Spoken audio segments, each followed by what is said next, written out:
You're listening to The EJ Adler Show, only on LA Talk Radio.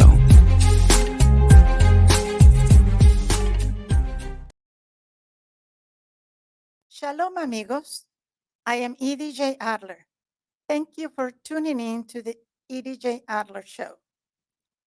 Every week I say the same thing. The show is welcome and open to everyone as long as we keep it civil. No name calling, no insulting. And we're going to do things a little bit different this time because I'm dedicating the show to Israel. So we're going to start with the dog. As you know, if you've seen the show or listened to the show, every week I featured a pet who needs to find a forever home, a loving family. All animals deserve to have a loving family. Well, this week I'm talking about two dogs, and let me tell you a little bit about them. Shunder is 6 years old, and Sarah is 7 years old. They were surrendered to the East Valley Animal Shelter in Van Nuys, California, because neighbors made noise complaints about them. That's a very nice excuse. The dogs had been with the quote-unquote family since they were puppies. You know, it would take a lot more than complaining neighbors for me. Actually, it would take an act of God for me to get rid of my animals. I would rather move than leave them. But I digress. Both dogs are precious and easygoing, and they rely on each other. Shunder weighs 132 pounds. We don't know whether he's obese from overeating or from some medical condition, but he gets around well. He is street motivated and enjoys getting petted and brushed. Sarah is 68 pounds. She is vision impaired, but she manages to get around well. She also enjoys getting petted and brushed. If you go to their kennel, you'll probably find them cuddling together. Oh, yes, they're large dogs, but they won't need a lot of activity. A couple of daily walks around the neighborhood and pillows to lay on while you're enjoying streaming on TV, reading a book, or watching the EJ Adler Show. Please, don't separate them. They've been together their whole lives. They're used to each other. So they need a home that welcomes both of them. If you separate them, their hearts will break. Have pity on them. Just go take a look at them at the East Valley Animal Shelter located at 14409 Van Owen Street in Van Nuys, California. And you know what? If you find that maybe these dogs are not for you, I can't imagine why, but if that's the case, I'm sure you will find a pet to keep you company and give you lots of love. They have cats, bunnies, turtles, birds. But let's find a nice home for these two dogs, please, and let's keep them together. Like the song says, love will keep us together. So let's keep these dogs together in the name of Captain and Tennille. Anyway, now let's talk about the show. Like I said at the beginning, this show is dedicated to Israel. We are smack in the middle of Rosh Hashanah and Yom Kippur. In case you've been living under a rock and you don't know, Rosh Hashanah is what people refer to as the Jewish New Year. Yom Kippur is known as the Day of Atonement. And people think of it as Jewish holidays. But they're really holidays for everyone. Rosh Hashanah celebrates the creation, the universe, the creation of the earth, the creation of everything that is visible and invisible. So it applies to everyone, Jews and non-Jews. And in between these days, Rosh Hashanah and Yom Kippur, people are supposed to think about their previous year and their life and what they have done, what they could do better. If you have hurt someone, you're supposed to go and ask for forgiveness. You're supposed to try and fix that transgression. Try to make the person feel better. Try to make them whole again. And the person hopefully will forgive you. So it applies to everyone, not just Jewish people.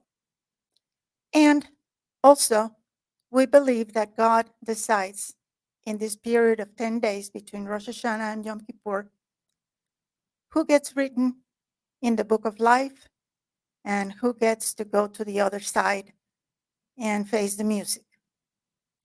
Well, this year marks 1 year since the massacre in Israel, the horrible, horrendous terrorist attack launched on Israel.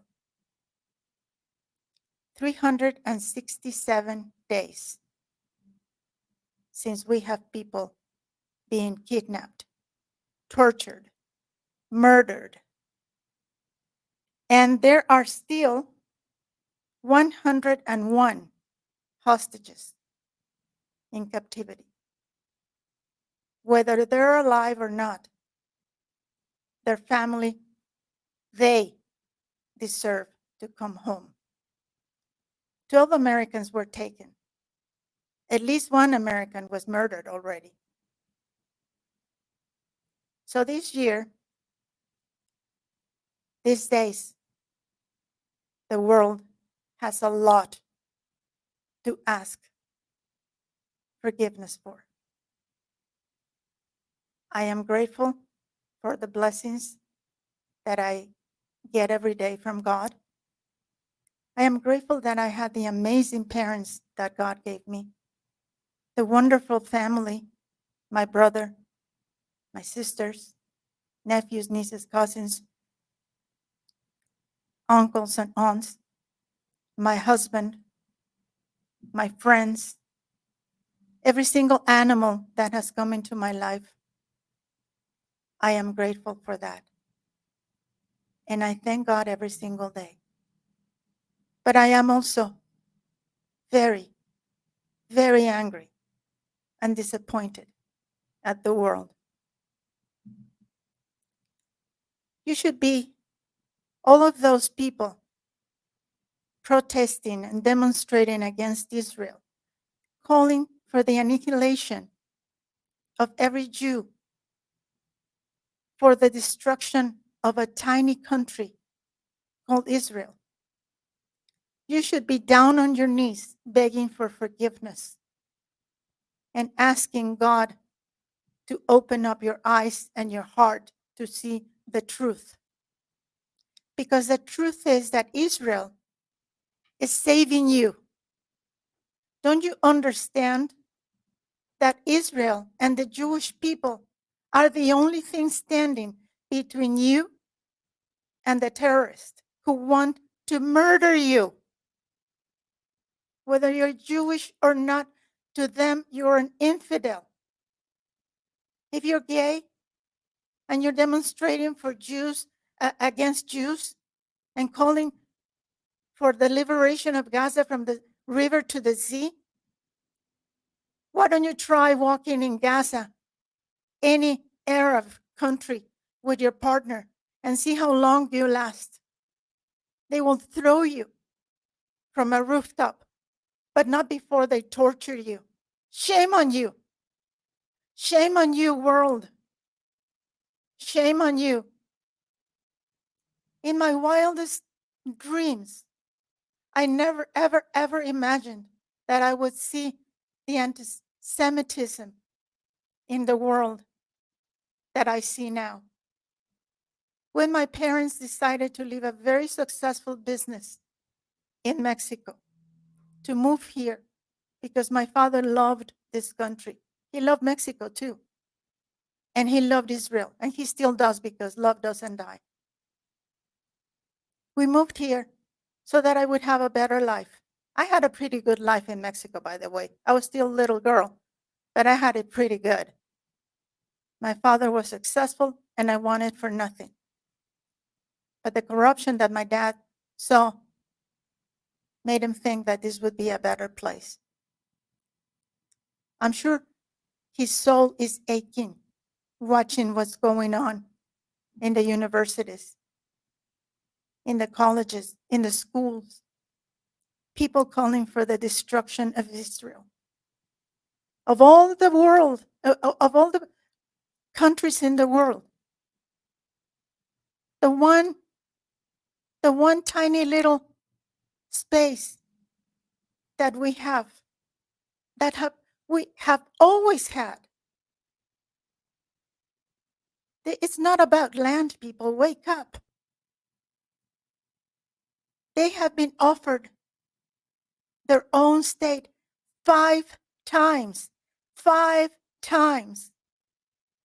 And 5 times they have refused. Why? Because it's not about land. It's about destroying the Jewish state and its people, wherever we may be. And I know why. I learned this from my friend Dennis Prager, and it made a lot of sense to me. The Jewish people were chosen not because we were special or better than anybody else. We were chosen to bring God into the world. Because back then there were multiple gods. And to bring order into the world with his 10 commandments.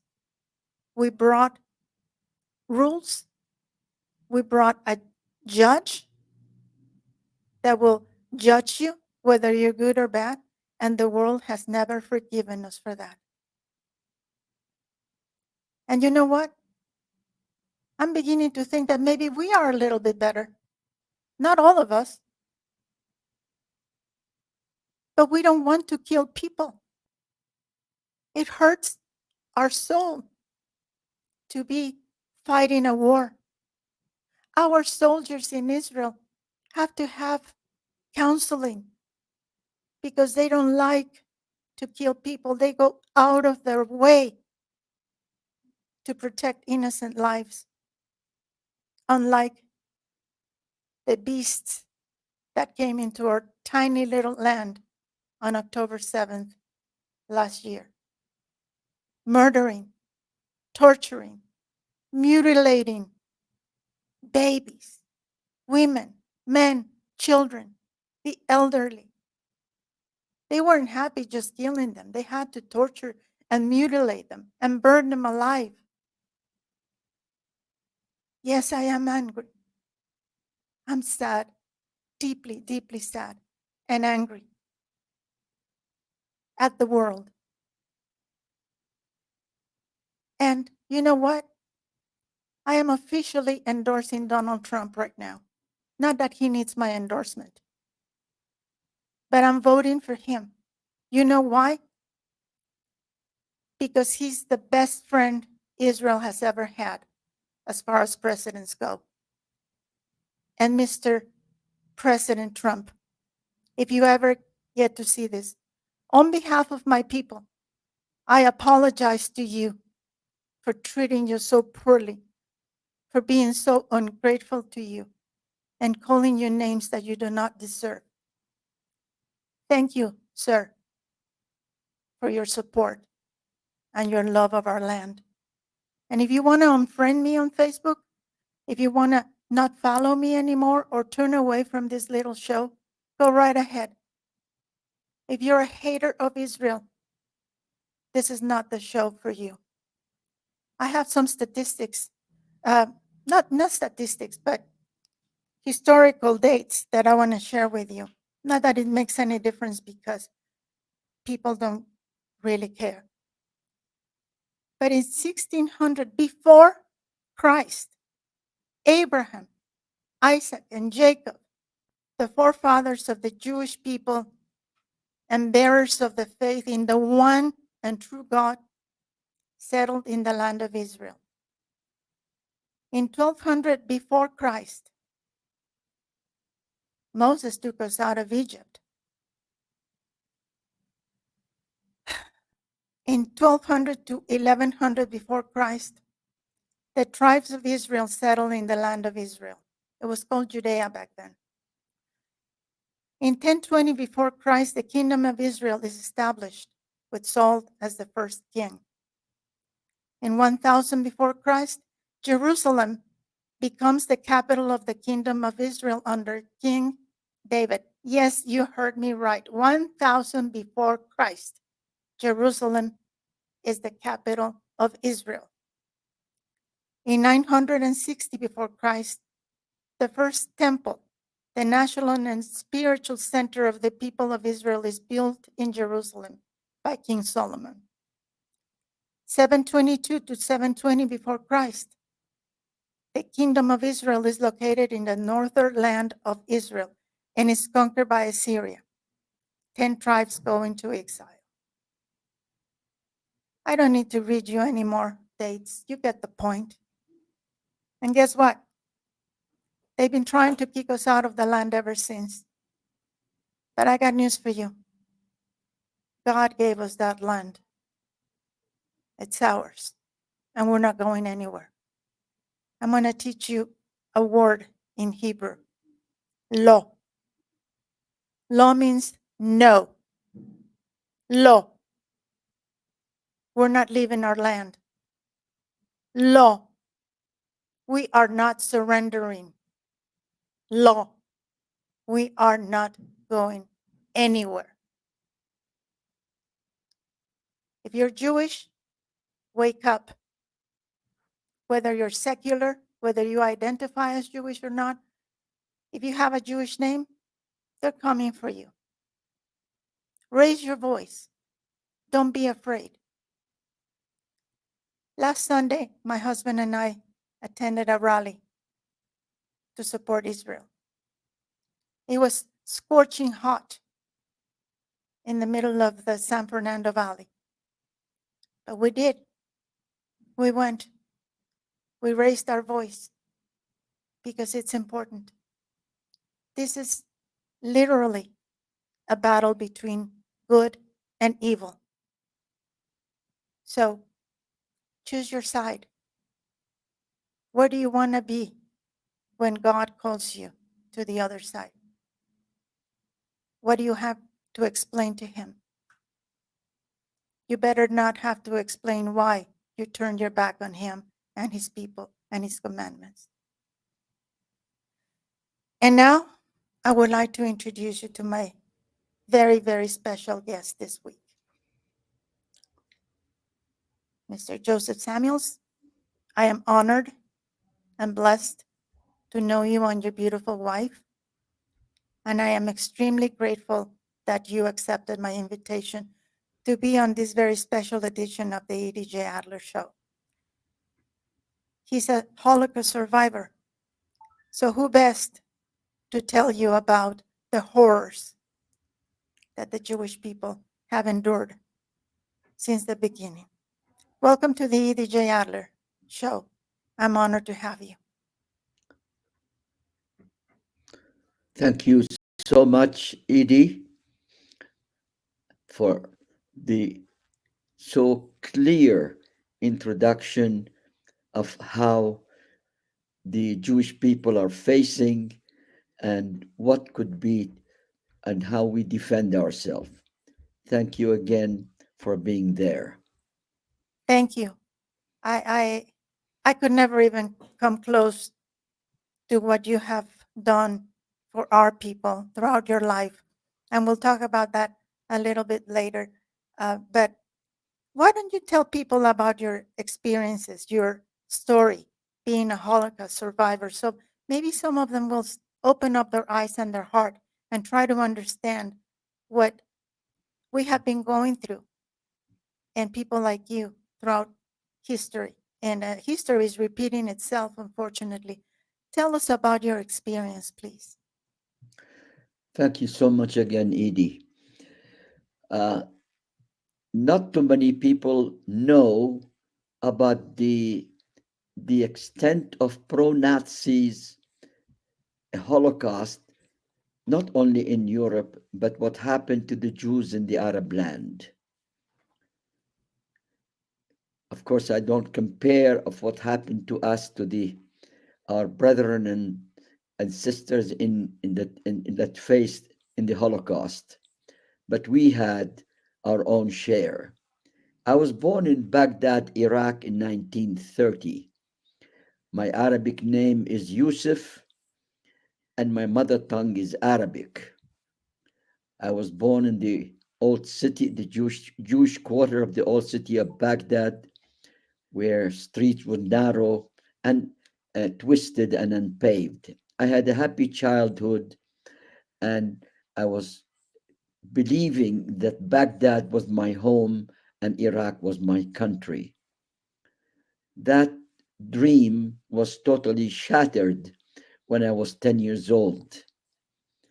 That in 1941, a pro Nazi coup deposed the government, the king fled, and it began the era of the pro Nazi influence on the population. The daily newspapers published articles about how the Jews are not national, not Arab nationals. They are they are uh, sucking the blood of the Muslims. They are not interested being nationals. And by the way, the Jews in Iraq were there since the year 586 BC, a Mm. thousand years before Islam conquered that area.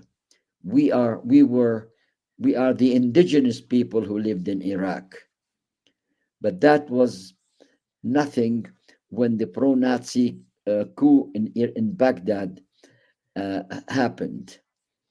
The pro-Nazi coup was instigated by the Grand Mufti of Jerusalem, who fled Palestine in 1936 after the Peel Commission was suggesting to partition of Palestine to Arab and Jewish state. So he created the riots, and the British was trying to capture him, and he fled, and he was welcomed to come in Baghdad in Iraq. I should we should clarify, just so that people understand, that Palestine was a name given to Judea by the Romans because they wanted to erase the name of Judea, the name of the Jews. Palestine is not. Palestinians were just given. They took that name after the Second War. There were no Palestinians, and the Palestinians that people identify as Palestinian were actually Jewish people. So I just want to make that clear so that people don't think, oh, well, yeah, they went in there and they divided. No, they Precise, the Romans changed our name. precisely. Actually, when the British won First World War and aided the Arab helped them to defeat the Ottoman Empire, they mapped that area into partition to Jordan, and they called the other area Palestine. They brought that name, as you mentioned, from the 2,000 years earlier from the Romans. So everybody was living in that area, Jew, Arab, Muslim, Armenian, Christian, whoever, was called Palestine. And they all carried a Palestinian passport, and the currency was Palestinian pound that they created. So your note is very well taken. Back to the story in Baghdad. So after 2 months of the pro-Nazi propaganda, and of course Radio Baghdad daily announced that the Jews were arrested as traitors. After 2 months, the British forces arrived at the outskirts of Baghdad, and we were lucky that at that time in 1941, in June 1941, the world was the free world were facing annihilation. Hitler conquered of all, nearly overrun all of Europe. His army, uh, headed by General Rommel, occupied North Africa, arrived 70 miles from Cairo, and only the British stood up, and uh, the one person, Churchill, the Prime Minister Churchill, who remained to fight Hitler. So the British, were lucky for the Jewish community that England, if the British forces find important to occupy uh, Iraq because of the oil and the route to India. So after the coup fled, when the British arrived, mob went into the to Jewish homes and businesses, looted everything, and murdered men and children, gang raped women, and there was no resistance and no fighting back.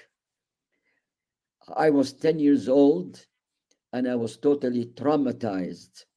My father was a merchant, textile merchant, who always praised his Muslim customers as decent. Then my brother, older brother, 20 years old, he had Muslim friends. So I grew up believing that this is our home and our country. But then, after hearing what happened to the Farhud, I was confused. Then I heard stories of Muslim men stood up in front of the Jewish homes with knives and daggers and guns, and risking their life to protect the Jews. Some took some Jews to their home to protect them, and took the injured to the doctors. I was totally confused. So I asked my father to explain what is happening. So he said, "Son, there are good Muslims and bad Muslims, good Jews and bad Jews, good Christians and bad Christians, and you must not judge people as a group. You must judge each person individually for their action." So that was the best lesson that it remained with in my life. Very wise words. Your father would have liked my father. My father was Oh, very thank you. wise too. Thank you. So after the British came in and shot uh, uh, few of the writers, it was quieter. I just want to add, just the first day of the Farhud, my 16 years old brother, 6 years older than I was, went to visit. We had no telephones. The radio back that was silent, and he went to visit my uncles in the old city, and he found that the doors were broken and the house was empty. And then he went back on the main street, Al Rashid Street, and he found that mobs were dragging Jewish passengers from the minibuses, robbing them and slaughter them. And he saw the piles of the body on the street. So when he came back, I forgot to mention that we moved from the old city a year earlier to a house near the Tigris River. So the mobs was on their way to come to us, but luckily the British entered the second day and stopped them. So when my brother came in to tell us about what's going on, we were all traumatized. During the 2 months of the pro-Nazi government, I was sleepless. I cried to sleep. I didn't know what was happening, why we are singled out, why they called us bad people or infidels or traitors. But and when my brother came in, we locked our doors. We enforced it with the heavy furniture. And as a 10 years old, I carries water to the roofs with oil to boil, just in case of the mobs come to us, and we can pour it on them, that we can delay the breaking of our home. Fortunately, while we heard the mobs coming, the British arrived and dispersed them. So uh, then I usually have a PowerPoint to show how the mass grave where the Jews were buried, and and what happened to us. That's so So sad. after the British came in, things went quiet, and then all began again to erupt on November 29, 1947, when the United Nations approved the partition of Palestine to a Jewish and Arab state. Demonstration in the streets erupted against the partition, and we, as a high school 17, we had to go with them and scream death to the Zionists, otherwise they will turn against us. We are afraid that a second Farhud will happen, but luckily there was very few skirmishes. But in Syria, in Aleppo, the mobs went into the Jewish quarter, burnt 4 synagogues, an orphanage, and murdered as estimated about 75 Jews.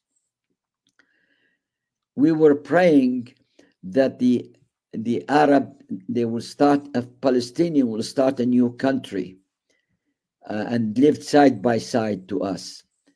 But all the calls in Iraq and other countries calling for the destruction of Israel, refusing to start a country, a Palestinian country. So then in 1948, of course, we know 5 Arab countries, Egypt, Jordan, Syria, Lebanon, and Iraq, attack Israel at its infancy, not because they fight about land, not about the unfairness of the partition, but to eliminate the state of the Jews from there. We in Iraq, the Jews in Arab land, whether we in Iraq and in other part of the world, in Syria, Jordan, and North Africa, we are praying they should start a country. And we didn't know if they're going to win, there'll probably be a second Holocaust. If they're going to lose, what will happen to us? And that's exactly what happened. Luckily, Israel survived, but we began in Iraq and other Arab countries facing new discrimination, anti-Semitism, arrest, torture, that in Baghdad uh, finally culminated by the execution of one of the most prominent Jews in Iraq, Shafiq Adas, and he was publicly hanged in September 23rd of 1948. I graduated the same year from high school and was hoping to come to the United States to study. I dreamt to be a nuclear physicist, and I was hoping that I can meet Einstein and study under him. But being a Jew, the Iraqi government refused to give me what's called an exit visa. This is very rarely known. What's the meaning of this? Although you get a visa and a passport, they will have to give you a special permit to leave, like what happened in the communist country during the communist era. So instead, when I saw all what's going on with the arrest and torture, I was afraid that I am next after few of my friends were arrested. So I decided to smuggle out of Iraq. So in December of 1949, at the age of 19, I smuggled with my younger brother in a small riverboat by 2 Muslim smugglers who created a false area covered by hay, and the boat was moved by rowing and punting. And uh, I described that in my book, how we couldn't make it so easily. But then we arrived to Iran. From at that time, Iran was very friendly with Israel under the leadership of the Shah. And From there, I stayed 2 months helping other smuggled Jews to Iraq, to Iran, to help them, that they go to Israel. What happened And to your family? my family was later was left Iraq after Iraqi government permit them in 1951 officially to leave, which I'll come back in a minute. Then as I continue with my story, I arrived to Israel on March 2nd. It was the first day of Purim, and that was the happiest day in my life. I walked without fear. I talked without fear. I slept without fear. But I also became a homeless, penniless refugee, stood up with a tin plate, begging for food. I slept on a steel bed in a tent anchored in the sand, and it was with a straw mattress, and it was very difficult. But in 2 weeks, I decided, to leave the refugee camp, and that's what when I speak with my PowerPoint, I show that I'm a former refugee. I didn't identify myself as a refugee. It was only part of my life, like I was a swimmer or a waiter or an insurance salesman. And then after that, I joined the Israeli Defense Force, and I was appointed sent to the Navy. And 3 years after I finished my service, I went to hoping to go to study. I went to Canada, to Montreal to study, but being I have no special talent, I have no money, and the weather and the English, I decided to leave my education and hope one day I get married and my kids will be educated. And that's what happened. I got married, and my kids studied. I have two PhDs and one MD. And uh, in 1978, after 22 years living in Montreal, I decided to come to the United States. And since then, I live in Santa Monica, California, and this for the last 46 years. And I'm grateful that I myself and my family to become an American, and I believe that's what is my home and my country. And I still believe that Israel is my spiritual home, and I am concerned about the safety and welfare of the state of Israel. I know Israel, as you mentioned, faced wars continuously from 1948, 56, 67, 82, etc., etc. And all these war, it's not about taking land, but to annihilation of the Jewish people. Regretfully, as I said, I have some nice friends, some Arab, they don't agree with it, but the terrorists, the Hamas, and now Iran, of course, the head of the snake that sent all this money to all these different areas the Gaza, or the Hezbollah, now the Yemen, the Houthis, and now Iraq under the tutorship of Iran, and had one goal to eliminate the state of Israel. But I do believe that the Jewish people survived all the empires that conquered them, the Roman, the Greek, the Assyrian, the Babylonian, and they all they came in and filled the world with big noises, but the Jewish people still alive. We're We're still still here. here. We're not going anywhere. And I We want to I want to hear about your book also. in 2020. You know, before I'm sorry, you look a little bit dark. Oh, I want people to see you oh, it's clearly. dark. It's darker here. So maybe I'll put the light in just one moment.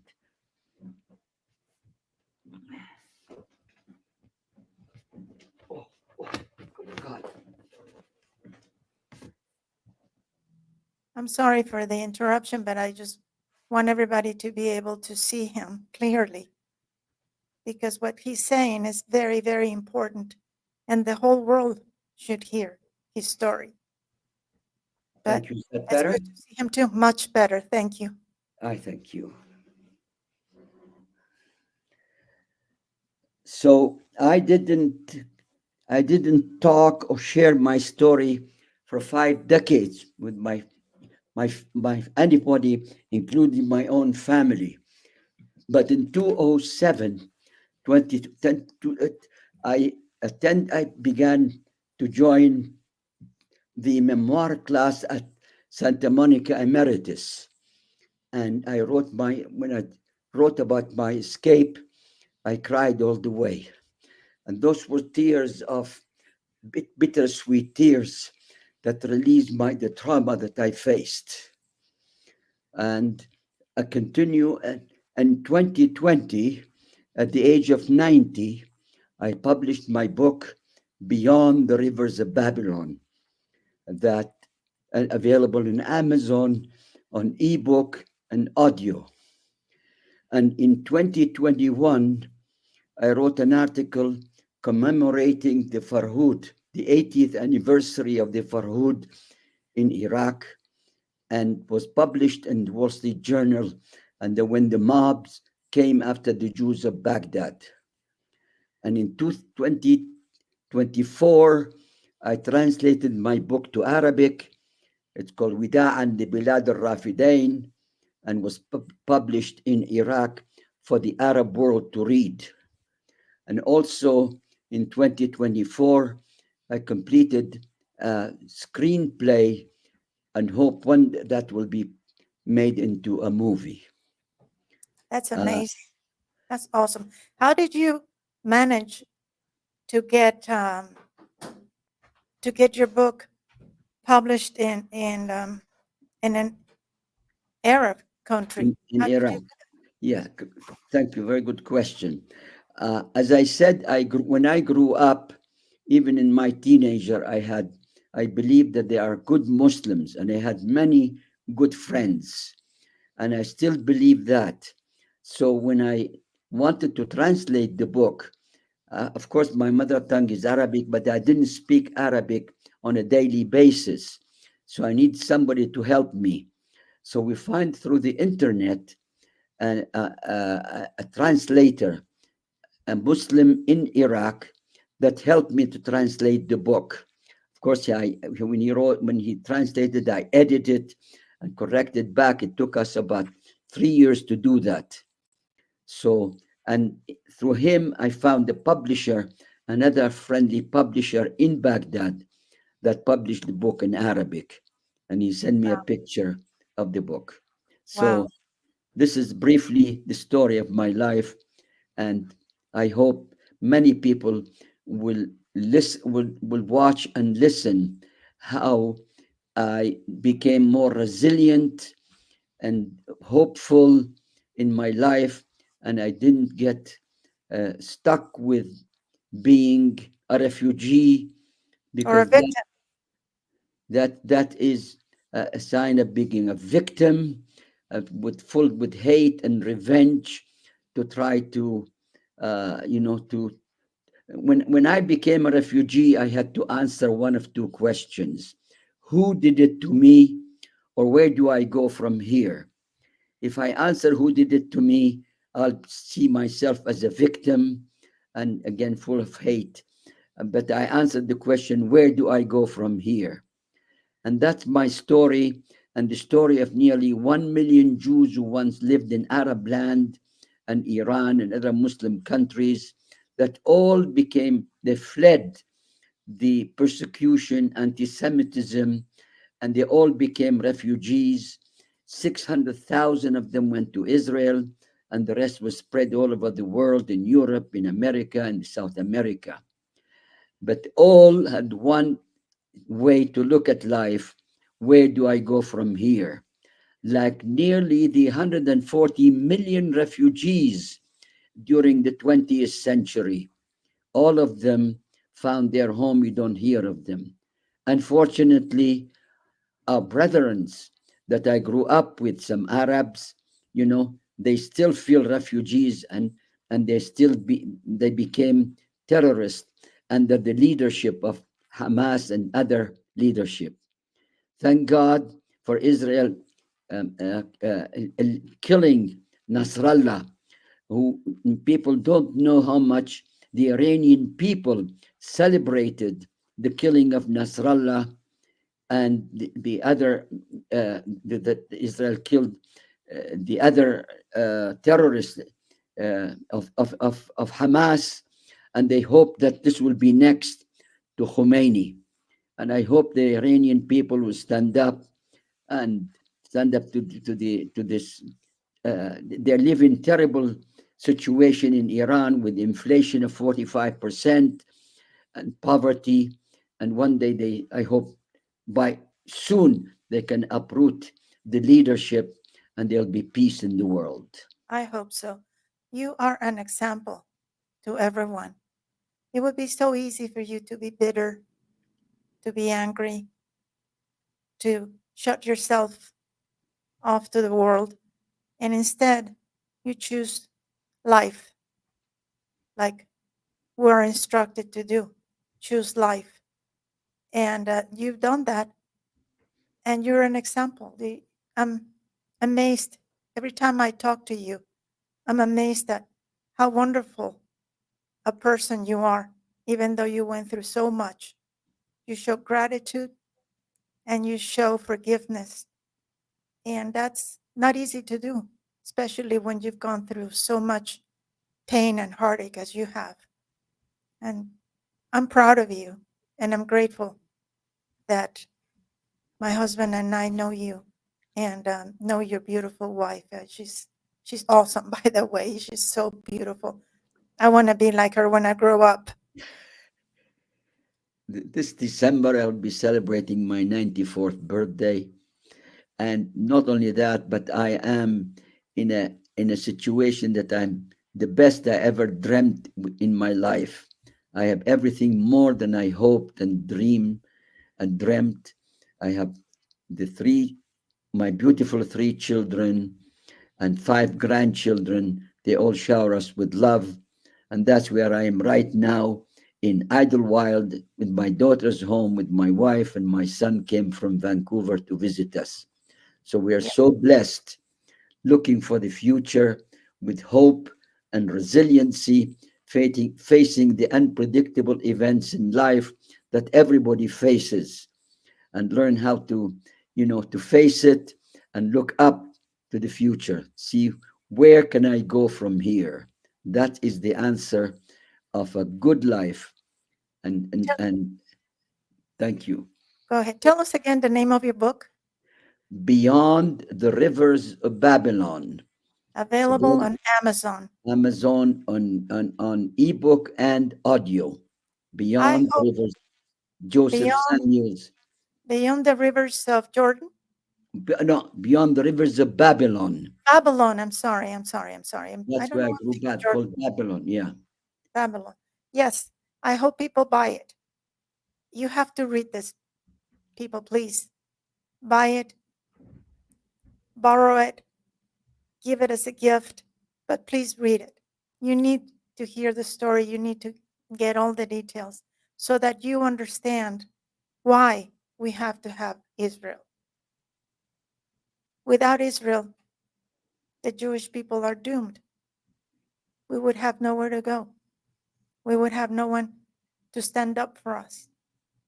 And yes, there are good and bad people all over the world. But as they say, for evil to win, all we need is for good people to do or say nothing. Please, people, wake up. Please stand up, raise your voices, and do the right thing, even if it means losing friends or family. Do the right thing and stand up for the good against the evil.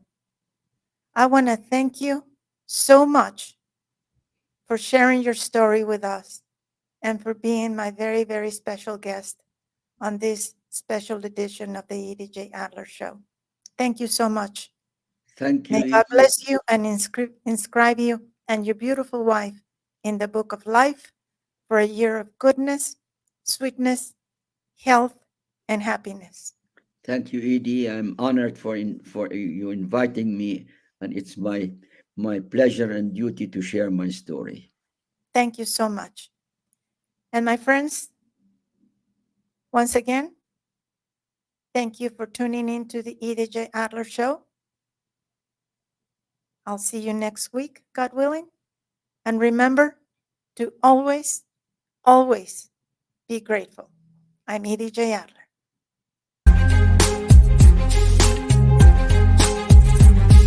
You're listening to The EJ Adler Show, only on LA Talk Radio.